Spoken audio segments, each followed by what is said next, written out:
ကြောင်ရန်ကနေလွတ်မြောက်ဖို့တဲ့ကြွက်အမေဟာသူ့သားသမီးတွေကိုကြောင်လက်သေးပုံစံတူတွေသုံးပြီးနေ့တိုင်းလေ့ကျင့်ပေးနေပါတယ်။ဒါတင်မကသေးပါဘူး။သူတို့ဘိုက်ဝို့ဖို့တဲ့ဆိုရင်အစင်းစင်းထောင်ထားတဲ့ထောင်ချောက်တွေကိုဖျက်ကျော်ပြီးမှအစာရှာခိုင်းတာပါ။ကြွက်အမေဒီလောက်တင်းကြပ်ရတဲ့အကြောင်းရင်းကတော့ဘေးအိမ်မှာကြောင်မိသားစုနေထိုင်နေလို့ပါပဲ။ကြောင်ဖမ်းနိုင်ဖို့အတွက်ကြောင်အမေကလည်းသူ့သားသမီးတွေကိုနေ့တိုင်းပညာသင်ပေးနေပြီး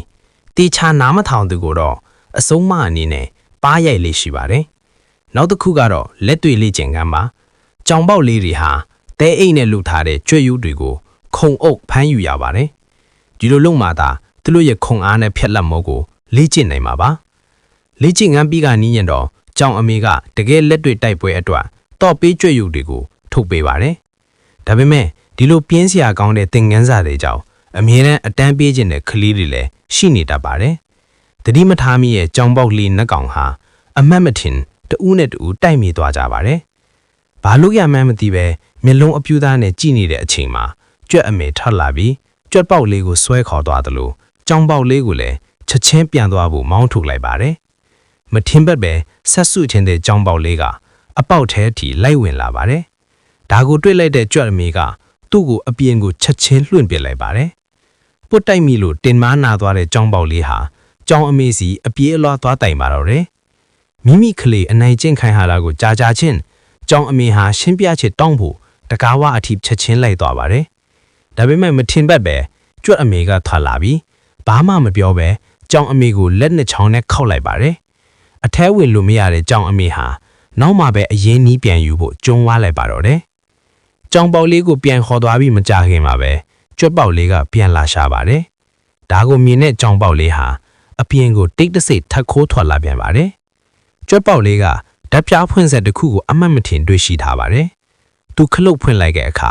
ဂီတထန်တွေထွက်လာပါတယ်။ရင်ခွင်စရာကောင်းတဲ့သချင်းတန်နဲ့အကျူကနေကြတော့ကြောင်ပေါက်လေးဟာရေမြောင်းတွေကိုအမှတ်မထင်ပြုတ်သွားပါတယ်။အော်တန်ကိုကြားလိုက်ရတဲ့ကြောင်အမေဟာချက်ချင်းပဲစွန့်အားသွားပြီးပြပြတလဲနဲ့ခေါင်းတွေကိုကုတ်ဖဲကစိုးရိမ်နေပါတော့တယ်။အဲ့ဒီအချိန်မှာကြွက်ပေါက်လေးကချက်ချင်းခုန်ဆင်းသွားပါတယ်။စူညံတန်ကြားလို့ထလာလဲကြွက်အမေလဲကြည့်ပြီးစွန့်အားသွားရပါတယ်။အန်ဒီရဲ့ရှီမန်းတီလိုက်တာနဲ့ကရိယာတွေအမြန်သွားယူပေမဲ့အထုံးမဝင်ပါဘူး။ဒီအချိန်မှာကြွက်ပေါက်လေးကပျက်စီးနေတဲ့ဂီတအိုးကိုလှေအဖြစ်အသုံးပြုလိုက်ပါတယ်။ဒါပေမဲ့ကြောင်ပေါက်လေးကတော့ကံမကောင်းပါဘူး။ဘာအကာအကွယ်မှမရှိပဲဝဲကရက်လေထဲကိုတိုက်ရိုက်မျောပါသွားပါတယ်။အရေးကြီးတဲ့အချိန်မှာကံကောင်းထောက်မစွာနဲ့ကြွက်ပေါက်လေးရောက်လာပြီးရေမြောင်းပေါ်ကနေခုန်တက်ကကျိုးတစ်ချောင်းလိုဆွဲပေးလိုက်ပါတယ်။ဝဲကရက်ရဲ့လဲပတ်အားကြောင့်သူတို့နှစ်ယောက်ဟာမုံလိန်လိုလိန်ပြီးအပေါ်ကိုတန်းတန်းမမလွင့်တက်သွားက